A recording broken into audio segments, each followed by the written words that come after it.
Hello and welcome for the pre-match press conference for Kerala Blasters versus Jamshedpur FC. We have Jamshedpur FC head coach Owen Coyle here with us. Of course, the first leg ended in a 1-0 loss. How does this impact how we approach the second game? We won't change our approach. I mean, anybody that watches Jamshedpur know that we go to win every game, and we have to win this match if we want to progress to the final. And to do that, we have to score goals. So, in terms of the approach, similar to when we were playing our final game of the season against ATK Mohanbagan, and we knew that even a 1-0 loss or a 1-goal loss would have resulted in us being the champions and obviously the best team in the country, but we still approached the game to win the match. So our approach won't change. We're very respectful of our opponents. We know they're a good team, good players, but equally we know if we're at our best that we can win this game. So that's how we'll approach it. And as I say, we're looking forward to it. It's an opportunity, it's a quick turnaround, and it's an opportunity to, there's no doubt we were hurt by the loss the other night because we've been in such a good run, which earned us the league title and being the best team in the country. Now we want to go and get to that final. To do that, as I've said, we have to play very well and overcome a 1-0 deficit. Like you have mentioned in the past couple of interviews, that Jamshedpur FC has been decimated with injuries, a lot of injuries, and losing Len was one more challenge for you. What will be your strategy to overcome this? Well, ultimately we can only play the players that are fit and available. We already, and particularly the challenge with Len missing as well is because it's another wide player coming in the back of Boris, missing of Komal, missing of Farouk, missing. So we're decimated in the wide areas, and everybody knows the way we play. We love to play with wingers. We love to be an exciting team. Getting the wingers forward, taking fullbacks on, being exciting.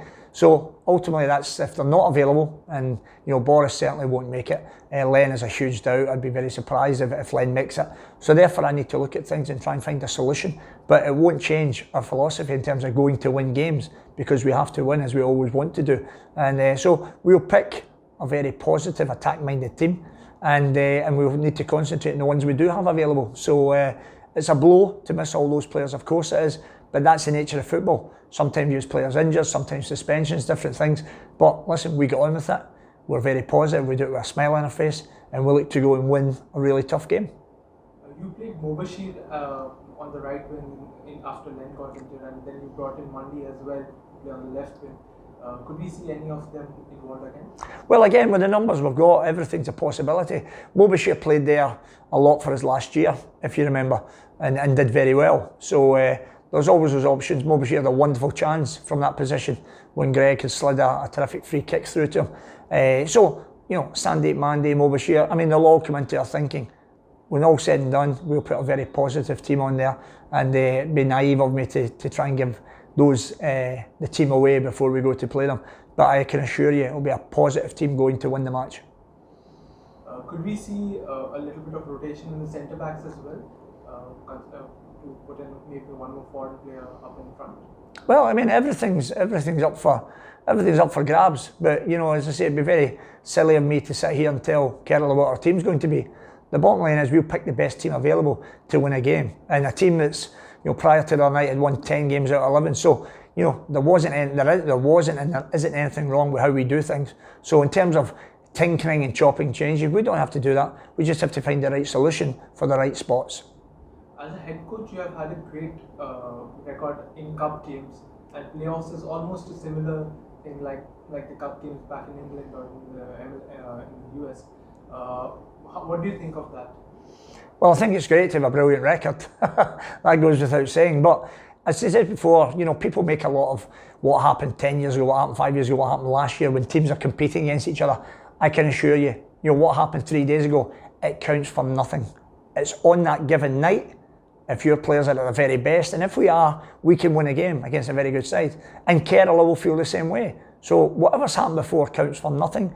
It'll be two very positive, attack-minded teams going all out to win a game at the TLAC. Kerala know they have the comfort of drawing the game and progressing to the final. For us, it's win. It's win, win, win. That's what we have to do. We have to win the game. That'll be our mindset. That'll be our focus, and that's what we'll try to do. We also saw Dinpuya slotting in for Diliana, who did Dinpuya did really well in the right back position. Any update on Diliana's situation? Well, Diliana's obviously been troubled by the shoulder injury he picked up a number of weeks ago. and which is unfortunate timing because obviously with his call up to the national camp later on, he's been outstanding for me and Liana. I went into Chennai and he wasn't even in the team. I brought him in, and together we've been on a terrific journey, come to Jamshedpur, did loads of stuff together, and he's continued to improve, get better. Still such a very young man, so I'm so pleased for him. And even through injury, he still wants to play. He's got such a big heart, a tremendous character. But equally, I have to do the right thing by Dinliana and by the team. So obviously, we'll give him to the last minute. But that being said, you're right. Dimpur slotted in not only at right back, he slotted in at centre back before that.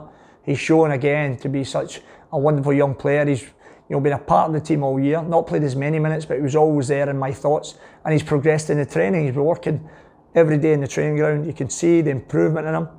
A bit like Ritwik, you can see the improvement so much time that I knew when they were ready to play, which we've done.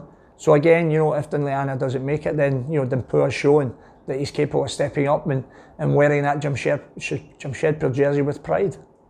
One final question: the Golden Glove race is heating up a lot with sometimes Gill going up, sometimes Ranesh going up. How well do you rate these two keepers? I think there's two fantastic goalkeepers, Ranesh and Gill, and that goes without saying. That's why their teams are where they are, because the goalkeepers play, as strikers play at one end, the goalkeepers play a huge part at the other end. And then Gill coming in, I think he's been terrific, so all credit. I've said before about Ranesh, since coming, he's been outstanding for me in the 2 years since coming, and hopefully there's many more years for him again to continue on the given night. Both of them big jobs to play in the game, but for me, I focus on Ranesh and trying to make sure he's at our best. If he's at his best, then of course we have a wonderful opportunity. Thank you so much. Pleasure as always.